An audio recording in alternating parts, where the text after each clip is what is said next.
السلام عليكم ورحمة الله وبركاته متابعينا الأعزاء، أهلا وسهلا بكم. طبعا احنا هنكلمكم النهارده عن خطأ كبير بيحصل عند كتير من الناس اللي بتربي الحمام وبيسبب خسائر كتير عند الناس زي ما هنوريكم دلوقتي، وهنوريكم برضو الحل بتاع الموضوع ده ايه. طبعا البط اللي قدامكم ده بالصلاة على النبي كده، ده البط المتربى على الخلطة بتاعتنا اللي كنا اتكلمنا عليها في فيديوهات سابقة قبل كده. ده البط المستورد ابو عين حمراء، وبط اللي هو البرغالي محلي، وفي بقى هنا البط الابيض اهو كمان عشان تكونوا شايفينه، اللي بيجعجع زي ما بيقولوا اهو قدامكم اهو عشان تبقوا شايفينه. كله الحمد لله متربى على الخلطه، وكل سنه وانتم طيبين يعني. والخلطه دي زي ما احنا قلنا قبل كده موفره جدا، وكنا اتكلمنا عنها في فيديوهات سابقه، لو انتوا عايزين ترجعوا لها موجوده على القناه. خلطه البط وشغال عليها برضه الفراخ اهي، حتى خلصوا مفيش خلطه موجوده. الصلاه على النبي. طبعا احنا بقى نوريكم بقى الغلطه بتاعت الحمام. اول مشكله بتحصل في الحمام وفي ناس بينتج عنها ايه، ان هي بتخسر كتير قوي من الانتاج بتاعها. يعني إيه؟ كتير من الانتاج بتاع الحمام زي ما انتم شايفين كده بالصلاه على النبي قدامكم اهو. اللهم صل على النبي، ده عشان بس هو عرف الضي. حاول اجيبها لكم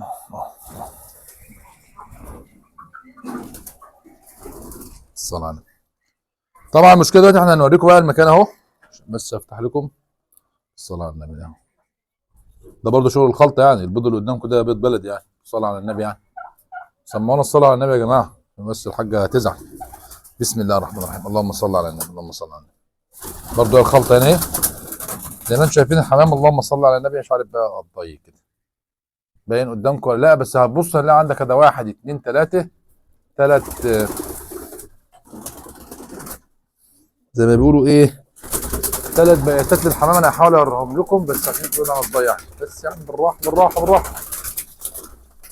ثواني بس الدنيا تهدى يا جماعه، عشان خاطر الدنيا كده هتبوظ، ونوريكم بس الغلطه اللي احنا بنتكلم فيها يعني. طبعا احنا حاطين لهم هنا هم 3 بياتات بينام فيهم الحمام يعني. اهو باينين اهو، ده 1 2 3 هم باينين اهو. معلش بس عشان الضي بتاع الشمس يعني. بصوا بقى بالصلاه على النبي كده الحمام عامل ازاي على الارض. بص بص بص بص بص بص. ده بسم الله ما شاء الله جوز كده بيض اهو. الجزء الثاني برضو نفس القصه بيض على الارض اهو. تمام. وده الجزء الثالث. انا زعلت بالبط عشان بس ايه، ده الجزء الثالث بيض على الارض. ده كله نتيجه ايه بقى؟ النتيجه ديت بيكون نتيجه ان انت بيكون عندك ما شاء الله كميه من الحمام كبير، وانت حاطط لهم في المكان اللي انت معلش، في المكان اللي انت حاطط بتربي فيه عدد من البياتات او الصفايح او الحاجات اللي هي قليله. مش عارف اهي باينه، بانت هنا خلاص بعيد عن الشمس خالص اهو.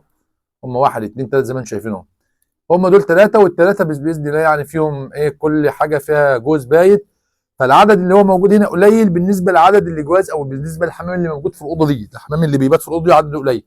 فلازما دايما احنا لو بنحط الحمام او بنعمل، عشان ما يبقاش المنظر على الارض. طبعا احنا البيض اللي على الارض ده لو البطه اللي قدامكم دي اتحركت ولا اي حاجه ممكن تكسره. بالاضافه كمان البيض ده ممكن في احتماليه ان هو يبوظ، لان احنا في الايام دي بارد. طبعا احنا سايبين له قش عشان يعمل قش زي ما انتم شايفين اهو، بس ممكن برضه زي ما انتم شايفين هنا مفيش اي قش خالص. فالبيضه ديت على الارض تمشي تعمل تسقع تقع ميه تعمل اي حاجه، طبعا الحمام اللي بيكون موجود معاه بيموت. سبحان الله. عندنا احنا بنبص كمان لقينا ايه، زغلول الحمام وقع ميت اهو. والله اول مره اشوف. لا اله الا الله، لا اله الا الله. خير خير اهو. تاني اهو رخر. ده جوز زغاليل ميتين واحنا مش واخدين بالنا. خير خير يلا اهو. الفيديو ده جه مصلحه، اما نشوف الدنيا فيها ايه. انا هنزود باذن الله عدد انا باذن الله احط لهم صباح خلينا بس في الفيديو عشان بس ما نطولش عليكم. يبقى انت لو انت عندك عدد من الحمام زي ما احنا كده بايت في الارض، معنى كده ان في هنا عدد من الجواز من الحمام اكبر من العدد اللي موجود. انا حاطط 3 صفايح او 3 بلاليص زي ما انتم شايفينهم كده. فالعدد اللي بيقعد هنا كتير، فبينتج عنه ايه بقى؟ هنا كل جزء موجود في مكانه، فبيبتدي الحمام يبيض فين؟ يبيض على الارض زي ما انتم شايفين كده. فكده البيض ده عرضه ان هو كله يتكسر او اللي تحصل مشاكل، فده بيأثر على الانتاج وبيأثر برضه على الحمام. واحنا عارفين الحاجه كلها غاليه الايام دي. فانا اللي عندي لازما ايه، اعرف كده انا عندي حمام بيبيض على الارض، يبقى انا هنا عدد الحمام اللي بينام هنا كتير، فابتدي ازود الصفايح او ازود العدايات، او احط لهم عدايات في الارض وفيها برضو القش وكل حاجه بحيث هم يبيضوا فيها، ابقى حافظت على البيض عشان ما ياثرش على الانتاج. ودي غلطه او كارثه من الكوارث الناس كده بتعمل منها. هو بقى عنده الحمام ما يعرفش الحمام اللي عنده قد ايه ولا اي حاجه ولا الكلام ده كله. طبعا انا اول مره الاحظ زي ما انتم شايفين، احنا اول مره نشوف هذا الجزء قدامكم اهو واقع من البتاع ده عشان بتتحرك زي ما انتم شايفين كده. الحمام داخل جاي عليها كتير، باين خالص قدامكم اهيت. معلش بس عشان التصوير وخلاص اهي. شوفوا هي رايحه جايه اهي، بيتحط فيها الزغلول بيتحرك ينزل ما بيطلعش، والتانيه زي ما انتم شايفين بوزها مقلوب، انا دايما بقوم جاي اعملها كده اهي. يعني شايفين بنعدلها اللي هي يكون بوزها دايما لفوق كده عشان نحافظ ان الزغاليل اللي فيها ما تقعش. فناتج عندك ان جوز فيه جوزين اتنين على الارض هم زي ما انتم شايفين. يعني الحمد لله خير، يلا قدر الله ما شاء فعل. بس انا عشان نحافظ على الموضوع ده كله يبقى انا اعمل عدد صفائح اكتر من عدد اللي جواز اللي عندي او اكتر من الحمام اللي عندي. ليه؟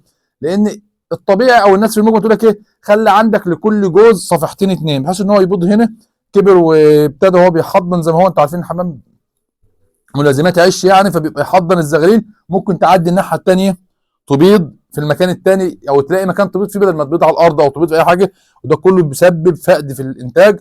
وربنا يصلح الحال بس والحاجات دي كلها تتظبط يعني. وهنحاول نجيب لهم عدات ونحطهم جواها زي ما هم بحيث ان احنا نحافظ على الانتاج ده وما يحصلش فيه ايه مشاكل. نتفادى الامر زي ما قلت لكم كده. ايوه عشان المكان فيه طبعا احنا محضرين فيه بس بطه هي راقده على البيضه اهي. الصلاه على النبي بس ربنا يصلح الحال زي ما انتم شايفين كده. فما فيش حاجه موجوده هنا من طيور صغيره ولا حاجه، فباذن الله ربنا يصلح الحال والزغاليل دي كلها تطلع او البيض ده كله يفقس يعني وما يحصلش فيه اي مشاكل.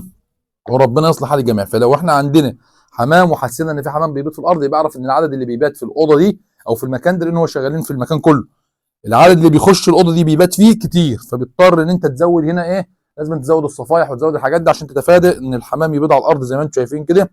ونحافظ على الانتاج اللي عندنا لان الحاجه كلها غاليه يا جماعه.